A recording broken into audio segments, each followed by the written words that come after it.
And then she says, "That's not my purse." Oh, that's not my purse.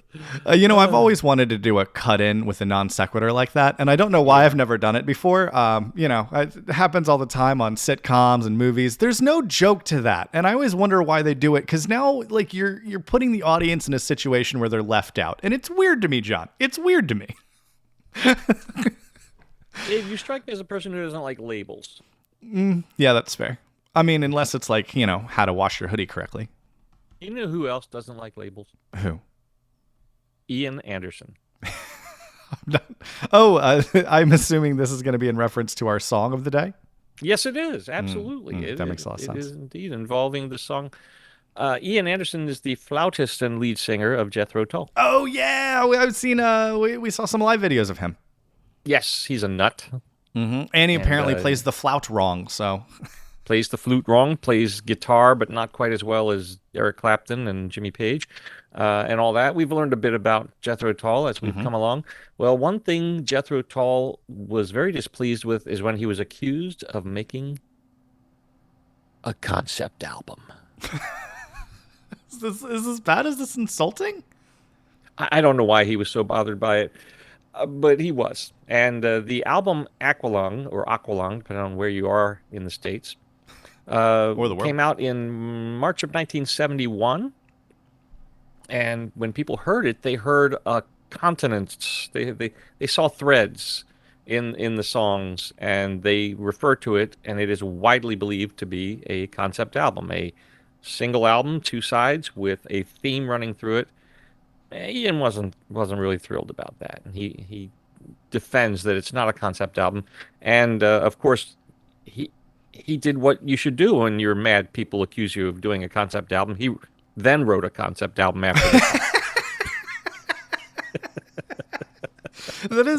That is an objectively funny in your face to be accused of something and then to just go and do it. It's like, well, I mean, if you're going to accuse me of shoplifting, I might as well do it. Right. I'm taking the store. Yeah. You think I got that one bag of donuts? No. Your old pastry section. So this song that you're going to be listening to is called My God. It was recorded April 11th and 12th of 1970. I love the detailed records that we get on some of these recordings, especially from the 70s on. It's pretty cool.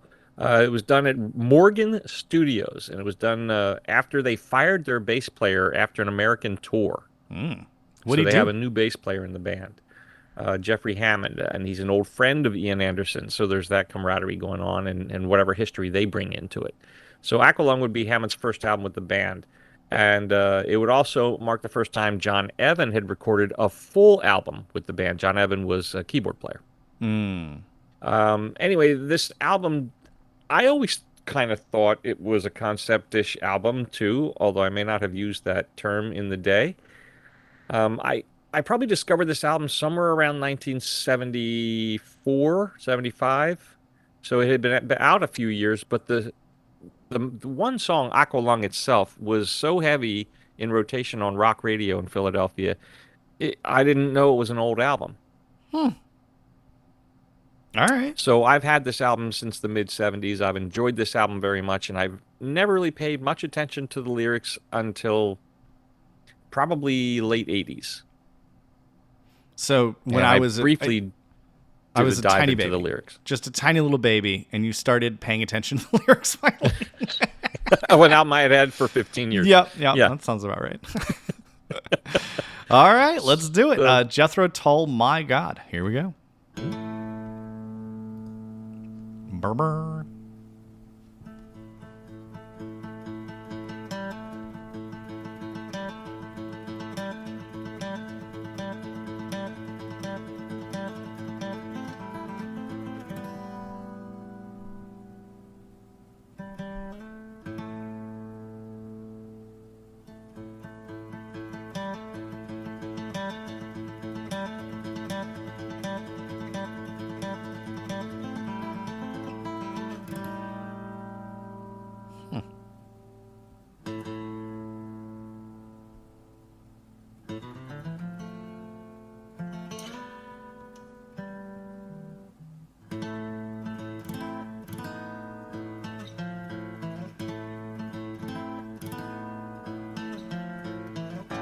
People, what have you done?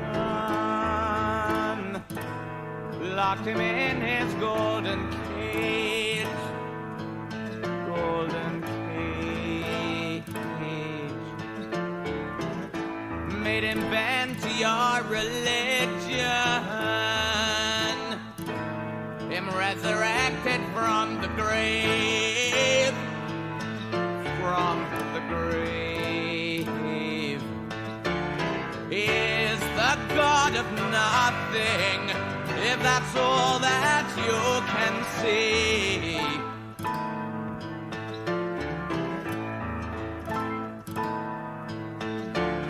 You are the God of everything. He's inside you and me.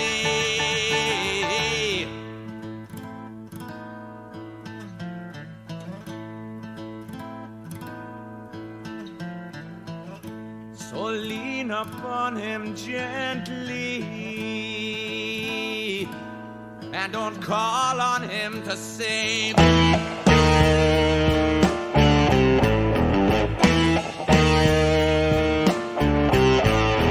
From your social graces, whoa, and the sins you used to wave, you used to wave. The bloody Church of England in chains of history.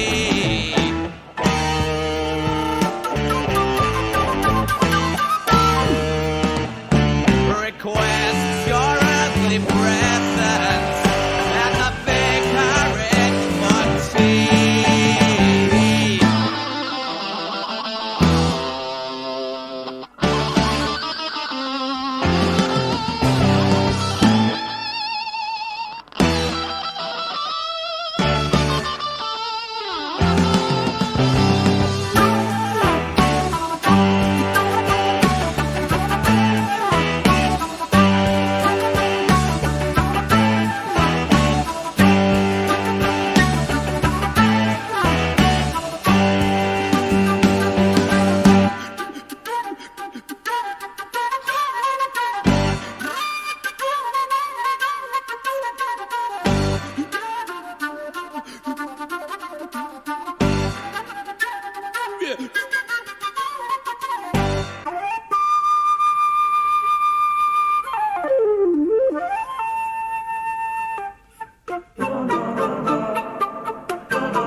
Oof.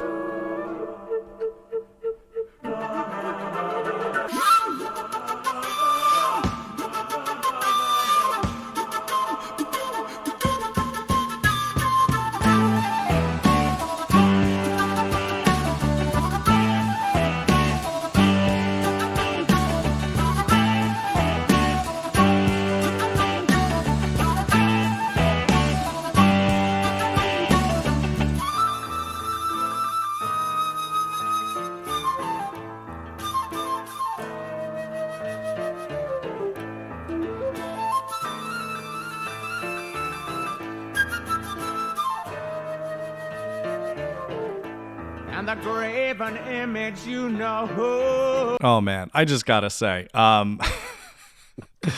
there should be more flute solos in rock music. It should just be more of a thing. I think that it's nice that people like Lizzo are trying to bring the flute back into the modern zeitgeist. But outside of that, like, it's not been a thing, right? Like I can't really think of other flutists that are in bands. It's not overwhelmingly common, I'll say. Chicago, Mhm. Earth, Wind, and Fire, perhaps. I'm not sure if they have flute or not. They Yeah, may but have they have like brass. an entire brass section. So Yeah, like not that's like a a little solo different. flute. Yeah, not just like a straight rock band, but then this dude also plays the flute. Like it's just a real out there thing, like a rock band with one person who plays the violin, or like at least it's a stringed instrument. But then to have like that flute directly in the center of unrelated instruments is, I think, what's so interesting about it. And the Franciscan monks section was pretty neat too. Yeah, I was gonna say it goes along with the lyrics quite well to have a sort of monk sounding thing going on. If you ever get the chance to go into some really, really old churches, I don't recommend going to churches in general, but if you're going to go to an old church, the acoustics of them are really cool. So if there's no one in there, or if you think you could just get away with it and you're about to leave, go ahead and do a little chanting. It sounds really neat. So lyrically, so far, I think that it was definitely a decrying the Catholic Church and their crimes. I get the vibe out of this song that he's actually sort of talking about his version of Christianity and its separation from the church. That you can have God in you or believe in your God, or you are the God. But one of those two things have to be true in his worldview, that either you're the God or there is a God and he lives inside you. But either way, don't necessarily believe or buy into what an organization will tell you about your relationship with God or gods, or however he believed that. That's sort of what I'm getting out of it so far, and I think the musically it sort of backs it up a little bit. I love the amount of minor keys being played in this too. It gives it such a somber, soulful sort of style and feel Dark. to the piece. Yeah. It is very dark. It's much darker than I expected it to be. So I really do appreciate that a lot. It is a fascinating song. So far am digging Jethro Tull. I'm looking forward to a little more probably, but either way, I'm going to back this up just a tiny bit so that we can start on the verse. And the graven image you know, with his plastic crucifix, he's got him fixed. Confuses me as to who and where and why, as to how he gets his kicks. He gets his kicks. Confessing to the endless sin, the endless winding sounds.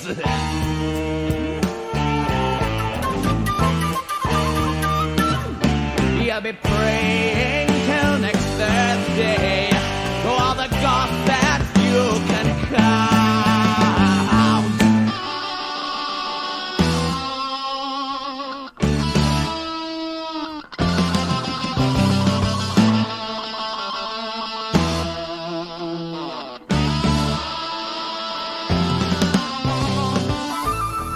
Yeah.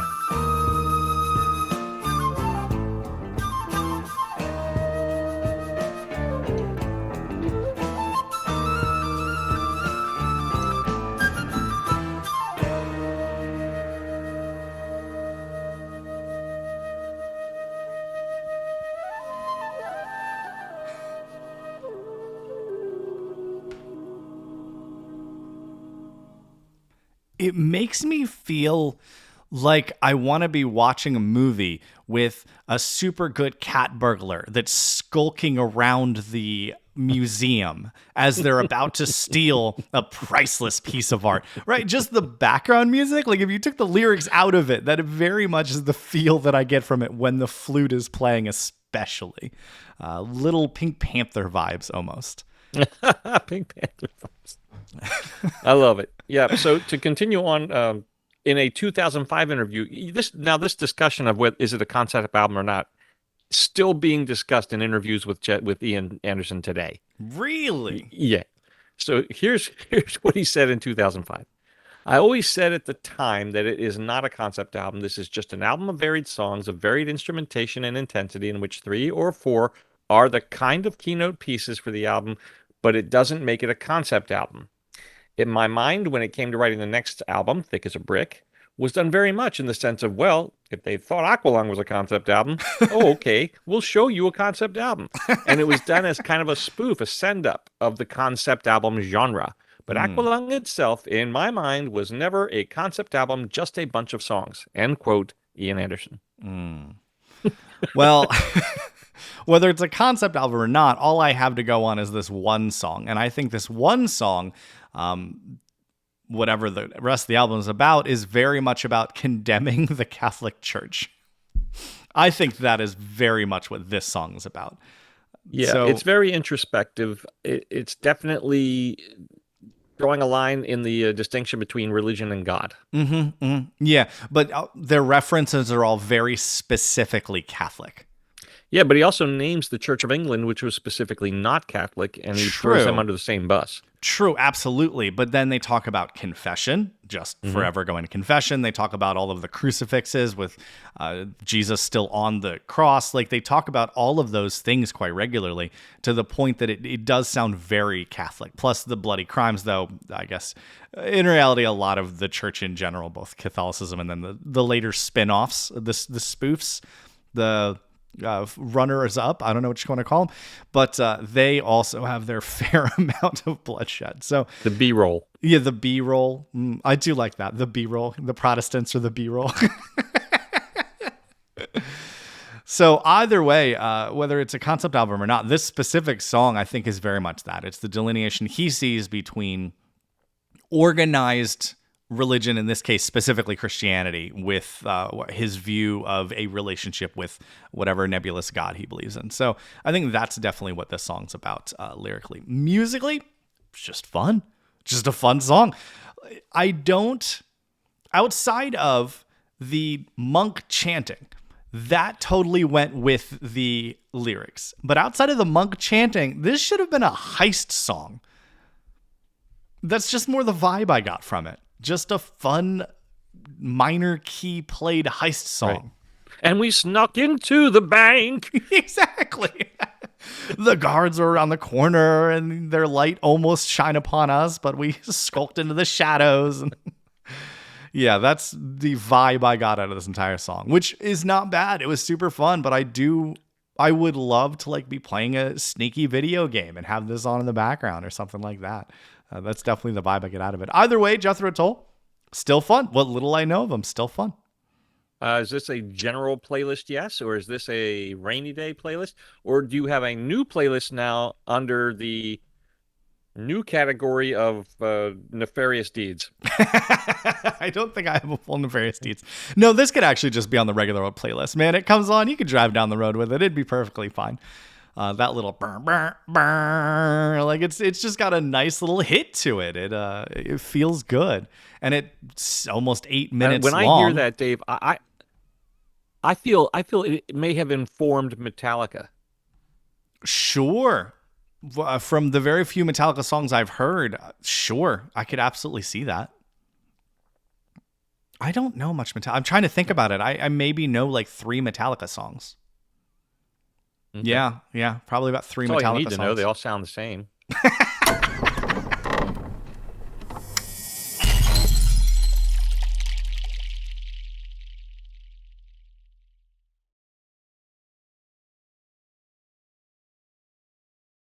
That's the end?